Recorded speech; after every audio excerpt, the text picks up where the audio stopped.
क्या जेएमएम और कांग्रेस के बीच सब कुछ ठीक नहीं है? क्या दोनों के बीच में आपसी सामंजस्य नहीं बन पा रहा है? क्या ये गठबंधन सफल भी हो पाएगा? इस पर कई तरह के सवाल खड़े हो रहे हैं। हम आपको बताएंगे वैसे 4 सबूत कह सकते हैं या फिर उदाहरण कह लीजिए, जिसके आधार पर यह साफ कहा जा सकता है कि कांग्रेस और जेएमएम के अंदर जो है वो भीतरी लड़ाई चल रही है, और कुछ ऐसे बयान तो सार्वजनिक हो गए हैं जिसके आधार पर साफ हो गया है। आज क्या कुछ हुआ ये हम आपको बताते हैं। नीति आयोग की बैठक थी, हेमंत सोरेन नहीं पहुंचे और इसके बारे में कहा जा रहा है कि हेमंत सोरेन पर कांग्रेस का दबाव है। हेमंत सोरेन नीति आयोग की बैठक में जाकर अपने गठबंधन के रिश्ते को और बिगाड़ना नहीं चाहते थे। ऐसे तो अकेले हेमंत सोरेन नहीं बल्कि कुल 6 मुख्यमंत्री जो है वो नीति आयोग की जो बैठक थी उसमें नहीं पहुंचे, लेकिन इस बार हेमंत सोरेन का वहां नहीं जाना कांग्रेस का दबाव क्यों कहा जा रहा है आपको बताते चले। कुछ दिनों पहले हेमंत सोरेन जो है वो दिल्ली गए थे, पहले सोनिया गांधी से मुलाकात की और फिर पीएम मोदी से मिलने के लिए पहुंचे, जिसके बाद कई लोग जो हैं वो ये सोच रहे थे कि आखिर हेमंत सोरेन जो लगातार पीएम मोदी पर साजिश रचने का आरोप लगा रहे थे, जेल में बंद करवाने का आरोप लगा रहे थे, उसके बाद हेमंत सोरेन मोदी से मिलने जाते हैं और मिलने के बाद जो कुछ कहते हैं ये हमारी औपचारिक मुलाकात थी।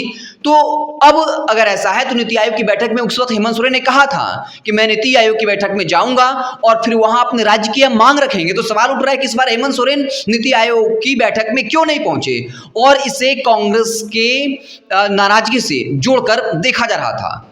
अभी 3 और ऐसे उदाहरण हैं। अब आपको दूसरा उदाहरण जो है वो बताएंगे हमारे साथी विवेक पांडे। झारखंड में 2-3 दिनों के अंदर जो सियासी हलचल मची है उसका कारण सरकार और विधानसभा अध्यक्ष का 3 ऐसा फैसला बताया जा रहा है जिसके बाद से कांग्रेस के अंदर नाराजगी जाहिर हो रही है। आपको बता दें कि कांग्रेस के प्रदेश अध्यक्ष राजेश ठाकुर का भी बयान निकल के सामने आया। पहला कारण हम आपको बताते हैं, जेपी भाई पटेल की सदस्यता को रद्द करना है पहला कारण, जिस वजह से कांग्रेस के अंदर खाने नाराजगी है। कांग्रेस का कहना है कि जब लोबिन हेमरम पे कार्रवाई हुई, जेपी भाई पटेल पर कार्रवाई हुई, तो फिर चमरा लिंडा पर कार्रवाई क्यों नहीं हुई, ये एक सवाल कांग्रेस उठा रही है। इसी के साथ साथ कांग्रेस का कहना है कि बाबूलाल मरांडी का भी मामला 4 साल से विधानसभा अध्यक्ष के पास है। विधानसभा अध्यक्ष ने इस मामले पर फैसला सुरक्षित रखा है, फिर आखिर उन पर कार्रवाई क्यों नहीं हो रही है। कांग्रेस का कहना है कि पिछले दिनों जो कार्रवाई हुई जेपी भाई पटेल पर, ये जो हुई है इसमें कोई भी सलाह मशवरा कांग्रेस से न ही सरकार के तरफ से लिया गया, न ही विधानसभा अध्यक्ष के तरफ से लिया गया। तो ये एक मसला बन रहा है जिस पर कांग्रेस नाराज है। दूसरा मामला हम आपको बताते हैं जिस पे कांग्रेस नाराज है। तो आपको बता दें कि कांग्रेस के मंत्री इरफान अंसारी जो कि ग्रामीण विकास मंत्री है, उन्होंने 61 वीडियो का ट्रांसफ़र किया था अपने विभाग के अंदर। इसको झारखंड के मुख्यमंत्री हेमंत सोरेन के कार्यालय के द्वारा बदल दिया गया। इसके बाद से कांग्रेस के अंदर नाराजगी है। कांग्रेस का कहना है कि उसके मंत्री के विभाग के अंदर जो है वो दखलंदाजी नहीं करनी चाहिए। इस बात को लेकर कांग्रेस के अंदर नाराजगी जाहिर की गई है। कांग्रेस ने इन मसलों पर अपनी राय जो है वो मीडिया के सामने भी रखी है। बाकायदा प्रदेश अध्यक्ष राजेश ठाकुर ने भी मीडिया के आगे आके ये सभी बयान दिए हैं, चाहे जेपी भाई पटेल को लेके, चाहे इरफान अंसारी के फैसले को बदलने को लेके। कहा यह जा रहा है कि कुछ दिनों पहले सत्ता पक्ष के विधायकों की बैठक हुई थी, इसमें विधायकों के द्वारा रोष जताया गया था कि आखिर 3-4 महीने पहले वीडियो के कुछ वीडियोज के ट्रांसफ़र 3-4 महीने पहले हुए हैं, उनको भी बदल दिया गया है। तो ये विधायकों ने सवाल उठाया था मुख्यमंत्री हेमंत सोरेन के सामने। तो ये वजह है जिसके कारण से कांग्रेस के अंदर नाराजगी है।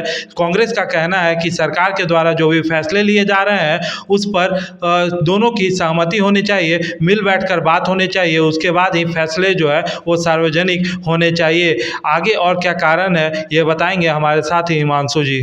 झारखंड के डीजीपी अजय कुमार सिंह का ट्रांसफर होना, डीजीपी का ट्रांसफर हुआ, नए डीजीपी बने, नए डीजीपी पदभार ग्रहण किया, लेकिन इसके बाद भी कांग्रेस की नाराजगी सामने आई है। कांग्रेस के प्रदेश अध्यक्ष का कहना है कि ऐसा लॉ एंड ऑर्डर का क्या समस्या हो गया कि जो इस डीजीपी हैं उनका ट्रांसफर हुआ, नए डीजीपी आए। इस पर भी सवाल खड़े हो रहे हैं कि कांग्रेस जो है वो डीजीपी के हटाए जाने पर, ट्रांसफर होने पर क्यों नाराज हुए। और इस पर जेएमएम ने अपना साफ रुख भी रखा और कहा कि चूंकि ये गृह मंत्रालय के अधीन आता है, ये गृह मंत्रालय का फैसला है, तो कांग्रेस को इसमें इंटरफेयर नहीं करना चाहिए, हमसे बेहतर कोई गठबंधन धर्म नहीं निभा सकता है। अब इस पर सवाल ये खड़ा हो रहा है कि क्या पहले के जो डीजीपी थे, क्या वो कांग्रेस के पसंदीदा थे, कांग्रेस के नेताओं के, और अब क्या जो नए डीजीपी बने हैं वो कांग्रेस के नजदीकी नहीं है, इसलिए कांग्रेस उनका विरोध कर रहा है। और ये सारी बातें कोई छोटा मोटा नेता नहीं बल्कि खुद प्रदेश अध्यक्ष राजेश ठाकुर कह रहे हैं। यानी ये साफ है, एक तरफ इरफान अंसारी एक्सेप्ट वीडियो का ट्रांसफर करते हैं, उसको रोक देती है, दूसरी तरफ डीजीपी जब हेमंत सोरेन अपने मन से नए डीजीपी का पदभार ग्रहण करवाते हैं, उसमें कांग्रेस जो आपत्ति जाहिर करती है। मतलब साफ है कि कांग्रेस और जेएमएम के बीच सब कुछ ठीक नहीं है।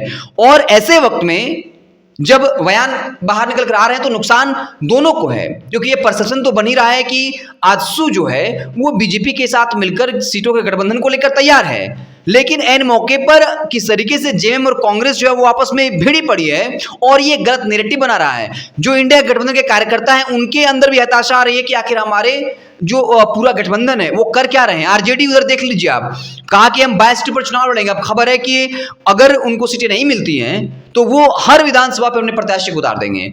और जिस तरीके से कांग्रेस और जेएमएम में सीटों को लेकर तकरार छिड़ा है, जिस तरीके से जेएमएम जो है वो 50 सीटों की मांग कर रही है, 52 सीटों की मांग कर रही है, कांग्रेस जो कह रही है कि हम पिछली बार 31 लड़े, 2 और लड़ लेंगे, जबकि जेएमएम कह रहा है कि आप कम सीटों पर लड़िए, विधानसभा में हमें बड़ा भाई रहने दीजिए, लोकसभा में आप बड़े भाई थे, हम छोटे भाई थे, अब हमको बड़ा भाई रहने दीजिए। लेकिन फिर राजेश ठाकुर ने कहा कि गठबंधन में कोई छोटा भाई बड़ा भाई नहीं होता है, मतलब हम बराबरी के साथ चुनाव लड़ेंगे।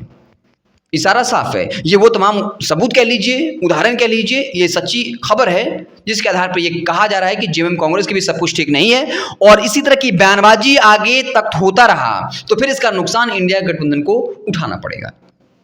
आप क्या कुछ सोचते हैं कमेंट बॉक्स में जरूर बताइएगा। बहुत बहुत धन्यवाद।